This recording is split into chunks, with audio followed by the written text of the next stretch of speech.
Okay. As I said before, we have Rather Kittrell with us today, Jeff Hall. He's going to talk to us about our retirement benefits, and we do appreciate the way that Jeff works with us and helps us with our retirement program and helps us to get the most benefit and to balance out your program. So I believe he'll be around afterwards if you want to discuss anything with him, if you want to make any changes that might be beneficial to you, or he'll be able to tell you if you need to be more conservative, more flexible, and so forth. So it is my pleasure to introduce Jeff Hall.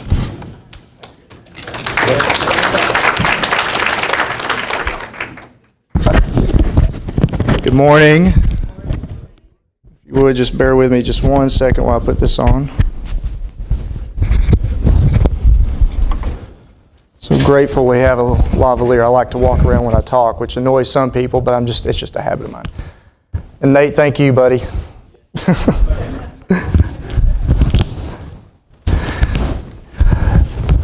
Well, first of all, it's a great privilege for us to serve you and your colleagues, as it always has been. And I've worked with your plan now since 2009. And if you've been following your statements, you can see that most of you are making quite a bit of good money the last few years. And it's a lot more fun to go through a bull market than it is a bear market, believe me. But the biggest thing is you're getting really good information on your statements. And I didn't want to focus too much on the retirement plan because there are a lot of benefits, and those of you all who are using it obviously are experiencing some of those benefits, and you're getting good information on those statements, and the markets are good, so there's just a lot of good things that are going on with the retirement plan. But I wanted to take a little bit more of a personal approach today and maybe revisit some things that I talked about a few years ago at another presentation that I did. And so in order to go through some of that information, which is a little bit of tough love, I think it's wise that I just share my story again with money. And I think that's important because none of us get through life unscathed. And I think we all need to understand that. And we also need to understand that empathy is a really hard thing to come by unless you've walked in someone else's shoes. And unfortunately, I have a friend right now who's 43. He has a brain tumor. He has a wife, 3 young kids. And his father and mother also passed away from cancer within the last 3 years. There's just no way you can empathize with that. And so, as I share my story and we get into a few details, understand that a lot of instances I can't empathize with a lot of things, but I can empathize with being scared. I can empathize with wondering where my next paycheck was going to come from. I can empathize with being hungry. I can empathize with feeling like a hypocrite or even shameful about some of the things that I've done. So I've been there in some certain circumstances. So, with that said, most of y'all kind of know my history, but I'd just like to revisit that for a second. And most of y'all know me from Tennessee and playing football over there. And, that really started when I was 9 years old. And my father and I in our backyard kicking a football off a block of wood, and just a father and son just getting together and playing, and just randomly he saying, "Hey Jeff, why don't you just try to kick this football between those 2 trees?" And here we go doing this every day, day in and day out. And one day I hit this ball and it came off my foot and flew through the air and flew through those 2 trees at the edge of the woods. And I remember my dad jumping up and running towards the ball to get it. And he turned around and he looked at me, he had this huge smile on his face and his hands were in the air and he was whistling. And my dad's been proud of me many times throughout my life. I'll just be very candid with you for a lot of different reasons, I think. But that's the most vivid picture that I can remember of my father being proud of me. Well, then you fast forward through junior high, Pee Wee football, junior high football, high school football, University of Tennessee. I had a reasonably good career of those 4 years. We won a lot of games. I make the joke now that every kick I made at the University of Tennessee helped us win championships, but every kick I missed prepared me to be a dad. Which is good because we have 4 kids now. So all those kicks I missed certainly helped me wake up every day and love on my kids and be very patient and grateful for my wife too. So we win the national championship January 4th, 1999, beat Florida State, and I go to a couple of All-Star games and start a job as a broker because I knew football wasn't going to last. And I was getting ready for the draft, and I was dating a cheerleader. Life was just good. And so So I get drafted by Washington and the Redskins, and I'm in Washington, passed my securities license while I'm up there with the Redskins, and still traveling around the state, doing speaking and autograph signings, etc. Didn't play any football that year, but when 1999 came and went, I had made more money my first year out of school than my mom and dad did. All right, so understand, I didn't grow up in a wealthy household. Fortunately, my mom and dad were doing the Dave Ramsey stuff before Dave Ramsey was in middle school, and that helped, of course. But the next few years were a little bit tumultuous, because if you fast forward from January 4th, 1999 to early January of 2002, almost 3 years to the day that we won that championship, I had to make the most difficult phone call in my life. Call my mom and my dad, the two people that I want to be more proud of me than any person or people in the world, and ask them for $500. Because for those preceding 3 years, I had made just about every bad decision in money somebody could make. Now, I'm not an ESPN 30 for 30 story. I didn't get into drugs or alcohol or porn or gambling or whatever else these athletes do to bankrupt themselves. That's not a part of my life, okay? But I just made some bad decisions. I was too aggressive with my investments. I didn't watch my spending. I made some dumb purchases I shouldn't have made. And you know what? What happened is it all kind of came to fruition. The tech stock boom turned into a bust. I ran out of cash because I didn't watch my spending. And I played 4 games for the Rams in 2000. I played in the XFL in Memphis, which was a one-and-done startup league. So I made a little bit of money, but not enough to really last me for any given year or two. Market goes down, I run out of cash, I margin my investments. They start selling my investments to pay off my debt. I was engaged to a girl. We really thought we were going to get married, and I was scheduled to be the starting kicker for the New Orleans Saints in 2001. And I remember in my pride and arrogance telling her she would have the nicest engagement ring of anybody she knew. So I flew to New York and bought a $19,000 engagement ring. Dumb. I had no business buying that ring, but I assumed I'm getting ready to make $200,000 kicking for the New Orleans Saints. I can afford this, Didn't make the team, got cut, came back. And the girl I was engaged to, she broke the engagement with me. Thankfully, she did give the ring back. That's always a question when I tell the story. So that was the fall of 2001, and it was just such a hard time, and that's what led up to that phone call. I can remember writing down a budget when I was interviewing with the gentleman I'm with now, when I was their first hire. And I kept this because sometimes I take it when I go to speak to the student athletes at the University of Tennessee. This is from 2001. My expenses: rent, well, I'll go from bottom to top. Gas, $150. Food, $400. Utilities, $100. Rent, $429. Car payment, $509. So my car payment was more than my rent. Now that's just silly, okay? That's just silly. A used Expedition.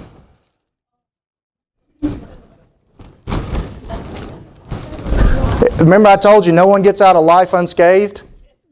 Good morning. My mom and dad gave me that $500, but I was ashamed because here I am, I'm in finance, I'm a broker, which, by the way, the big firms, all those brokers, they don't teach them how to manage money or help people with their finances. They teach them how to sell. That's all. That's the only reason I was hired at Morgan Keegan to begin with, is because I was a Tennessee football player, and they thought, well, whatever. He could probably sell, and he's got relationships and whatever. I didn't know what a mortgage was until I took my securities license when I was training to be a broker. So the bar in the financial services industry is very low and continues to be very low. But my mom and dad gave me that $500. I made it through January 2002. Lotto Rather and Chris Kittrell hired me. I was their first hire. And so today, we have a firm of 20, manage about $1 billion in assets. I'm a partner, have all the designations I need behind my name. I've just mentioned my wife and my 4 kids. But y'all have to understand something, that during that time starting out, I just said, you know what, God's given me a second chance here, so I'm going to figure out how to survive so I can eat. I'm going to save a little money, do what I'm telling my clients to do, and I'm going to dedicate my career and my life to serving others so that I can help them make better decisions than I did and not disappoint the people that they care about the most. That's my story. I remember one night, payday was the next day. I didn't have any food at my condo. I was hungry. I didn't have money in the bank, so I ate all the candy out of the candy bowl on the desk office top at our office building that we worked. So I'm getting ready to say some things here in a little bit that might be offensive. That's okay, because we're all functional adults here. But I also think it's good that you understand my story. And by the way, I am a follower of Christ. It would be unfair for me not to weave my faith into that story as well, to say that that's the one thing that has always been the rock in my life since I came to faith in college. So I would be remiss if I didn't throw that out there. So, with that said, where's my clicker? No, there it is. Let me ask you something. What is the best investment? Don't answer yet. I want to teach you two things, all right? There's something called human capital, all right? And what is human capital?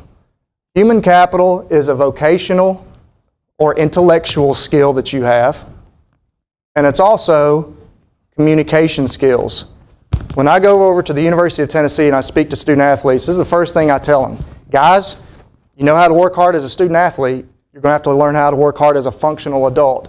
And that means if you want to make any kind of money that's going to give you a comfortable lifestyle, you're going to have to build relationships with people and at the same time develop a skill set. So as time goes on, you deliver that skill set to those people that you have relationships with. That's work in the real world. Then you have investment capital. Well, what does that include?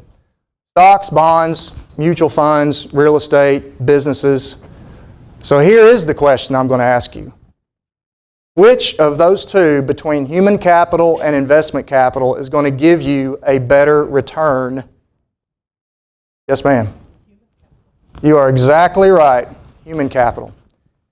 Because January 1, here in 2 months, when the year starts, theoretically, you can make all the money in the world if you want to. But under investment capital, stocks, bonds, real estate businesses, and the mutual funds that own those types of things are only going to give you a certain amount of money. Think about if you make $30,000 a year and you have a 30-year career. Now, what is that? $900,000?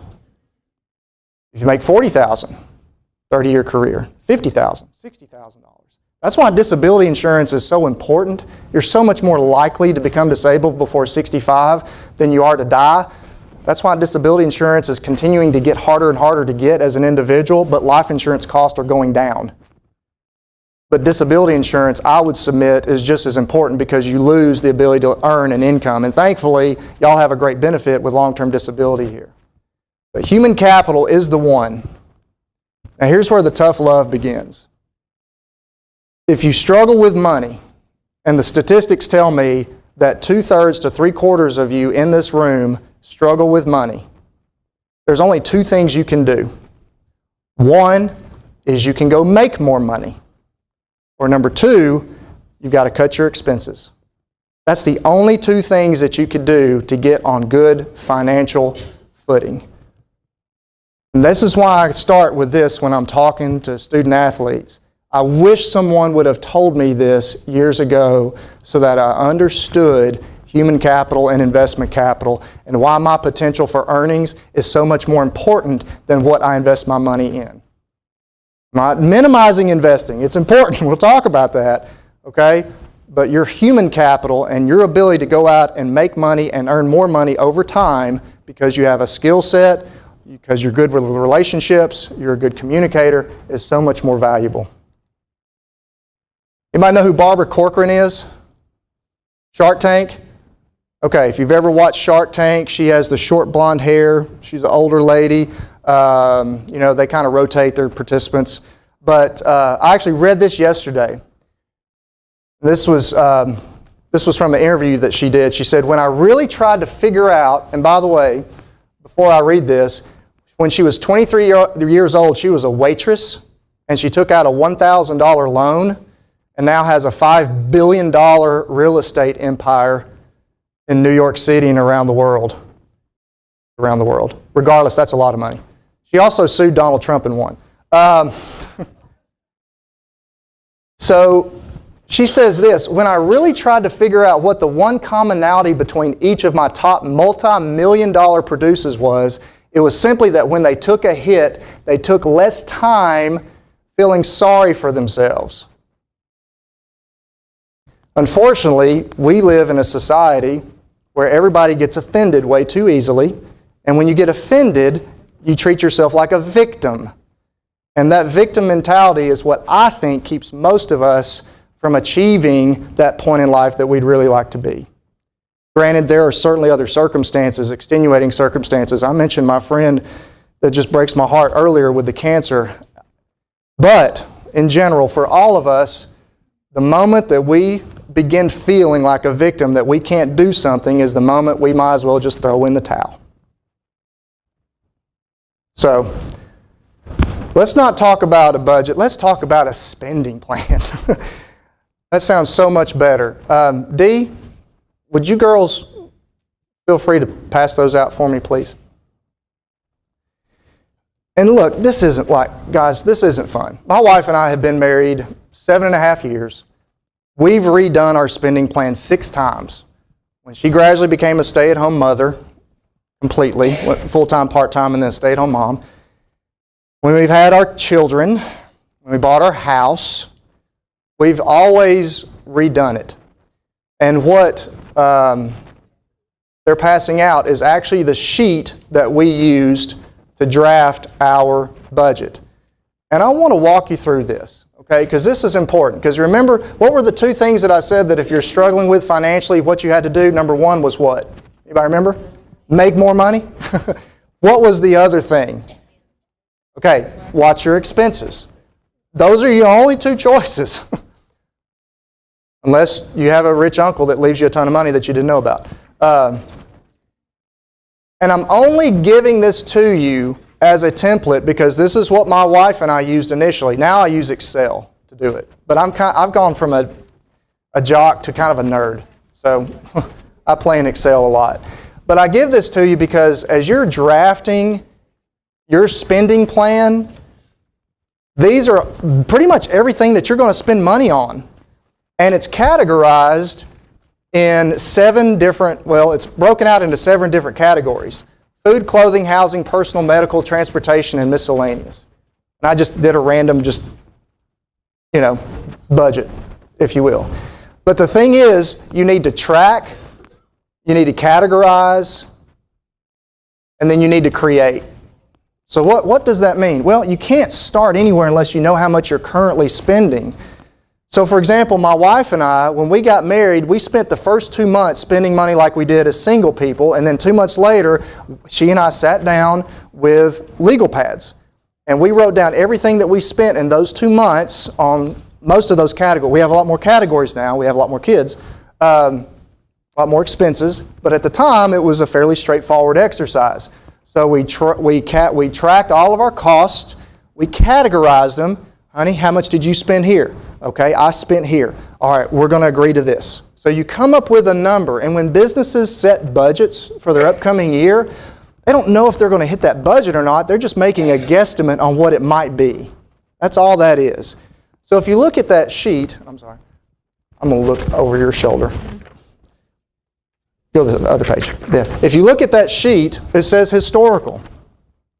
Well, what you should do is say, okay, honey, or self, if you're single, what did I spend last month on home consumption, clothing, jewelry, etc.? What was it? Best I can tell, based on my bank statements, what was it? Okay. So what are we going to budget for? Well, let's budget for this. So you've already filled out the first 2 columns. Well, when the month comes and goes, then you go back and say, well, what did we actually do? What did we actually spend money on? And how much did we spend? Well, then you record it there and then the difference. And then what will happen is after you do this for a couple of months, all of a sudden you'll have yourself a spending plan. So you've tracked, you've categorized, and then you've created. And then a couple of things that you can do to simplify that is one, only use one debit card or one credit card if you must. Just use one source of payment so that you can track it. That's a very practical, sensible way of doing it. Or just use cash. My wife still carries around envelopes with cash in them. Yes, she does. We also only buy used cars. All right? And I'll go show you my car. If you don't believe me, it's in the back. It's got a Duncan Automotive tag on the back of it. But that's kind of what we do. And you've created this spending plan. So, you got one card that you're spending through. And then set as much things as you can on autopilot. And let me say this. It is not unusual to feel overwhelmed with money. How taxes work, how investments work, how to get control of your spending, all this stuff. And here's why. I'm a product of the public education school system. All right? I have not had any personal finance classes that I ever had to take from the time I was in kindergarten to the time I graduated from the University of Tennessee. Has anybody else in their school experience had to take a personal finance class? Anybody? Raise their hand. Had to. Not home economics. They do now because Tennessee changed the rule in 2010 that a high school graduate had to have one course of personal finance, which I think is half a semester, which is ridiculous. We just hired a guy from North Carolina last year. I told him about my presentation. We're kind of talking about some details. And I asked him, I'm like, Ski, did you ever have a personal finance class? No, I didn't. He said, I chose to take some business and economics classes, but I never had a personal finance class. See, this is a big part of where the education system has failed all of us, is that instead of learning stuff that actually helps us become functional adults, we have to learn stuff that we'll never use in life. That's why I wish they'd disband the Department of Education. That would be a good first step. So, but look, and I'm not trying to play the victim here. I'm just saying, I've already preached on that. I'm just saying, it is what it is. It's hard because no one has ever really coached most of us on how to do this stuff. Dave Ramsey's most recent book he wrote with his daughter, Smart Money, Smart Kids, it's awesome. I've read it twice. He makes this comment. He said, our parents never talked about money or sex. We grew up thinking they had neither. Turns out they had both. One of the greatest quotes I've ever read of his. And he's full of them, trust me. He's full of them. So, part of this is an encouragement, okay? That again, if you want to make more money, that's awesome. Get after it, okay? Vocational and intellectual skills and communication skills, that's where you do it. Reading books, taking courses, improving your knowledge, all right? Meeting people. I tell those kids at UT, I say, guys, look, it's not the grades you make, it's the hands you shake. With the caveat that, but if you don't make the grades, you're never going to meet those people. So grades are important. All right? So where do I start? I need a goal. Save some cash. And I know that's hard. I know it, okay? Remember, this is the guy who ate the Tootsie Rolls out of the bowl one night. I get it. But that's a first goal. Let's get $500 or $1,000 in an account. And I read a ton of stuff. And there are things that just resonate with me that I'll never forget. And this one guy, he wanted to be a millionaire by 35. And he was. He was single, no kids, but just lived very frugally. And, he just saved money and had an entrepreneurial type mind. And he started out saving $1, maybe even not that, maybe it was 50 cents a day He said, I'm going to save 50 cents a day, and then as I make more money, I'm going to save a little bit more money. Start with $1 a day. Put it in a jar. There's my dollar. There's my dollar. Oh, I got to do my dollar. There's my dollar. Oh, I missed yesterday. I got to put in 2. Just start that way. That is the easiest thing to do. Don't try to tackle something huge because you're going to get frustrated. And personal, human behavior in general tells us that we need to see little wins quickly. Something called momentum. And that's why I put the debt snowball down here. Most of y'all probably know this, but if you have 3 debts, which one are you supposed to pay off first?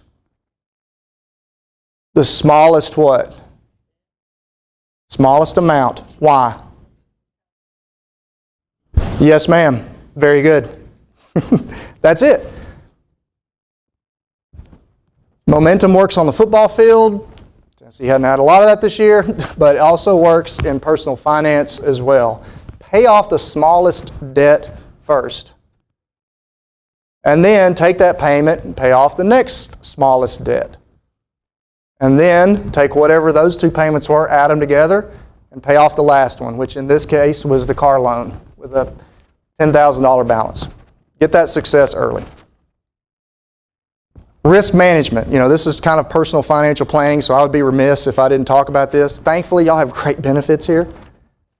You have health insurance. You have disability insurance. You have some life insurance benefit too. You have long-term care. Cliff talked about this. Oh my goodness, it is so hard to get long-term care insurance, and it is so expensive if you buy it individually. 15 years ago, there were over 100 carriers out there that were issuing long-term care insurance, traditional LTC. Now there's like 12. So it's changed a lot, and the fact that y'all have that is wonderful. And then auto, homeowners, renters, and umbrella insurance. If you don't have an umbrella policy, it's really inexpensive. I have a $2 million umbrella policy. It costs me $200 a year. I actually have it through White Insurance, by the way. Plug for those guys. Yes, ma'am. It deepens and widens your automobile and homeowner's insurance.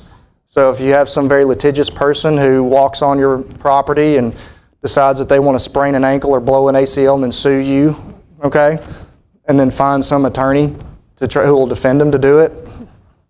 You want me to keep going? Okay, good.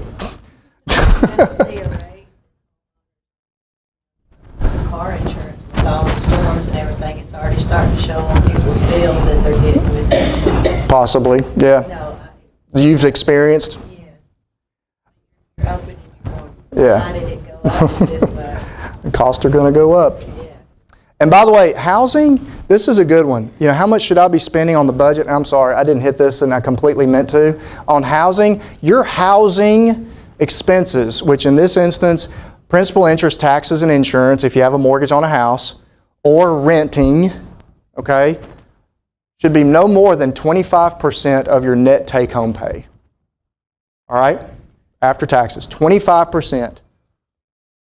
We can talk about 30-year, 15-year, how much to put down. All those are some good guidelines, etc. But the most important number when it comes to housing, because typically it's your biggest expense, is you have to keep it at 25% of your net after-tax take-home pay.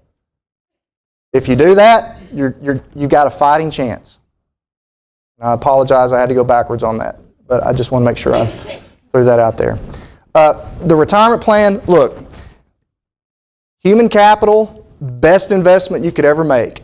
The greatest wealth building tool you have at your disposal is the 403B here at Ethra. So that's a tool, all right? That's why I said I wasn't going to minimize the investing because it's terribly important.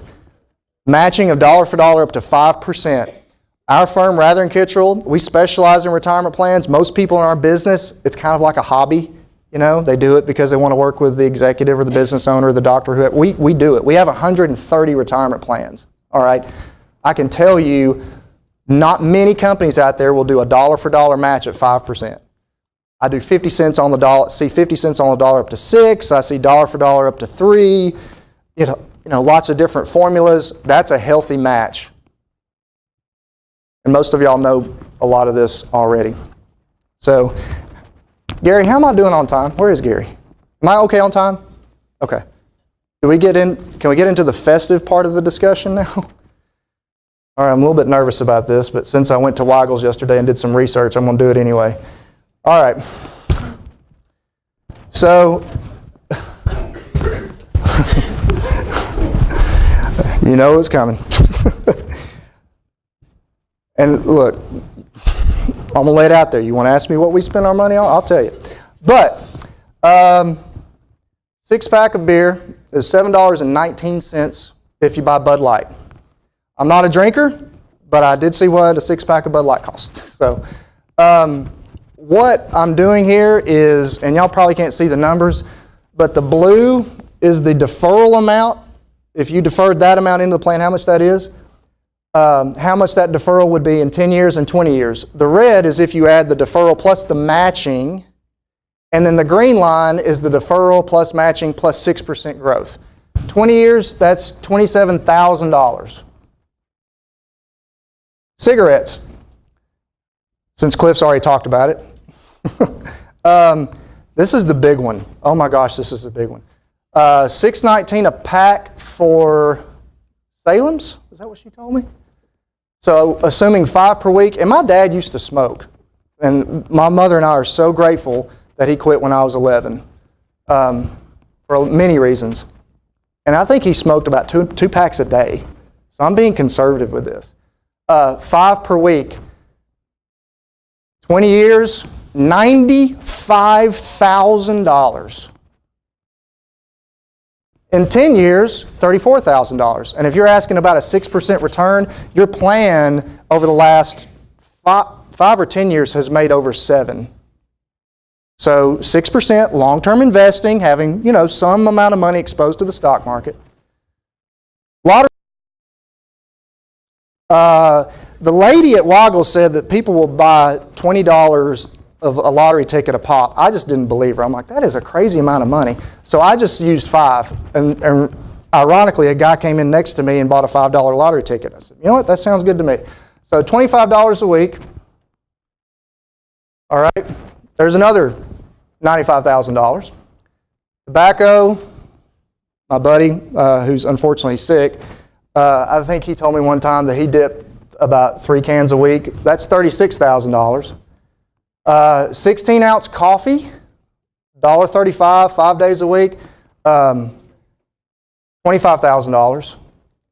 And 32-ounce soft drink, 5 days a week, $19,000. All right, look, if you added all this up, okay, it works out to be about $300,000 over 20 years. Look, if you're doing all that stuff, okay, that's $300,000. Unless your last name is Haslam, that is real money. Okay, and I handle Pilot's retirement plan. We can all say that in jest. Okay, $300,000 is a lot of money. I mean, that's probably a lot of money for them too. That's why they got there to begin with, is they watched every nickel. But that's a lot of money. Like, I work with some wealthy folks, some really wealthy folks in the hundreds of millions of dollars. $300,000 to them is still a lot of money. That's a lot of money, man. Oh my goodness. So, and then also Social Security comes up a lot. And so I just want to tell you just really quickly, and this is so basic and just very general, okay? Almost to the point that I'm stereotyping. But please just keep in mind just the number 80, the age 80. Because if you're thinking about Social Security benefits and you come ask me, what do you think about Social Security? I will tell you, hey, tell me about your family health history. Kind of an odd question. I asked you a numbers question. Well, because for most people, most of us, and y'all probably can't see this in the back, but I put a yellow circle around age 80. So because for most of us, that's the break-even point where it doesn't matter whether we take it at 62, 66, 67, or 70, we're going to get the same amount of money about that age, give or take a couple of years. Okay, so that's just very general, very basic.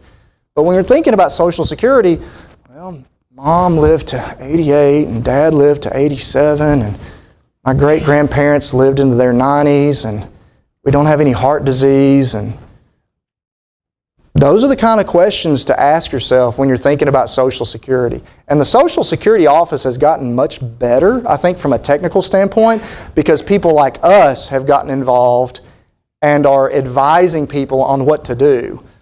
So I actually talked to the Social Security office with my mother, and I was impressed with how much he knew on the claiming strategies.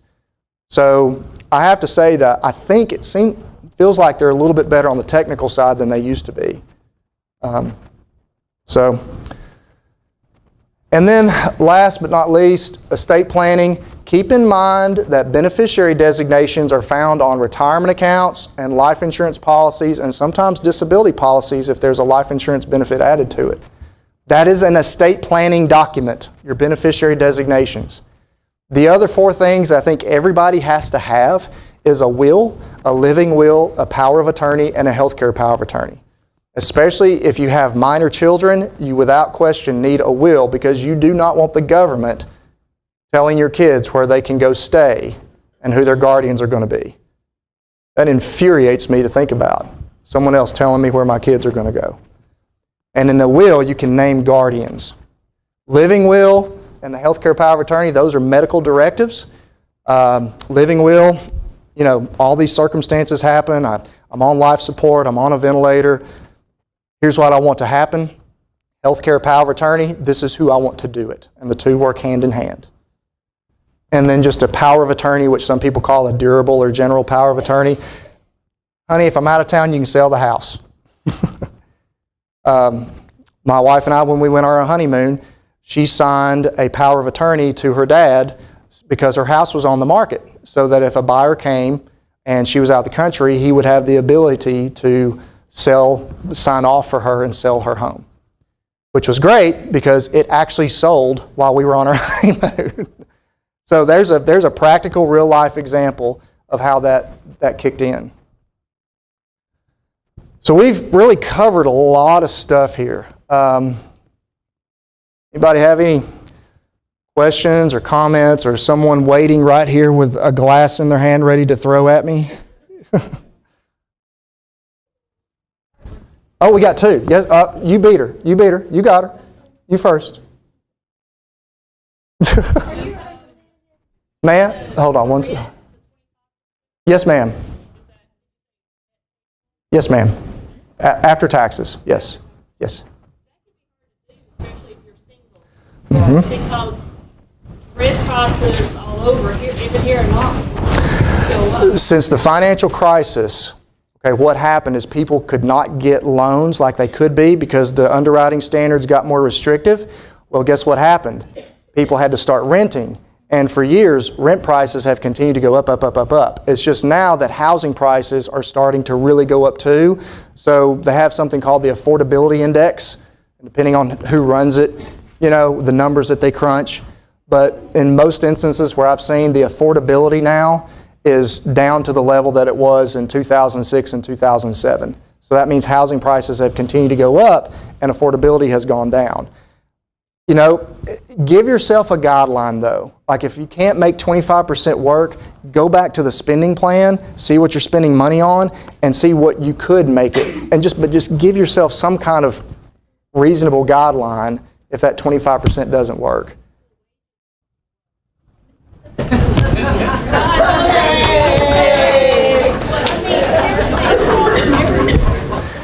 Well, like I said, there's 2 things you can do. You can cut your expenses, or you can make more money. I mean, that's what we all have.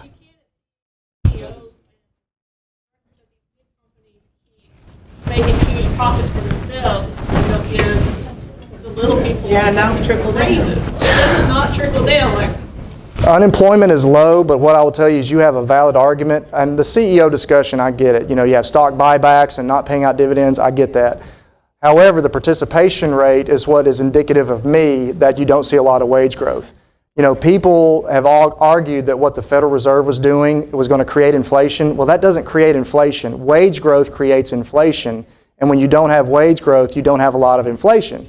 So that's why we've been in this relatively low inflationary environment for the past few years.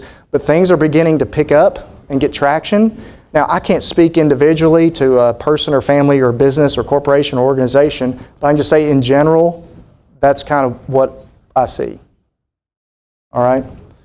Yes, ma'am. You asked me something. I am, yes, ma'am. Ma'am? I'm a partner and senior advisor at Rather & Kittrell. That is my formal title. That's my formal title. Yeah. Yes, ma'am. What about Neyland Stadium? It's a great place to play football.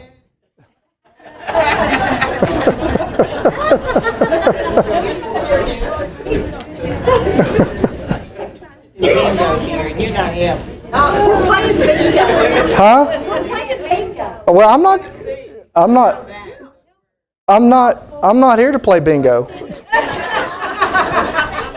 I'm the 403B guy. I'm an ex-jock, but I'm an academic now. Just say, yes, I am a. Yes, I am a representative. Okay. I was like, I thought you were taking notes on my presentation. I'm like, man, this is awesome. I've actually said something that someone cares about. She's playing bingo.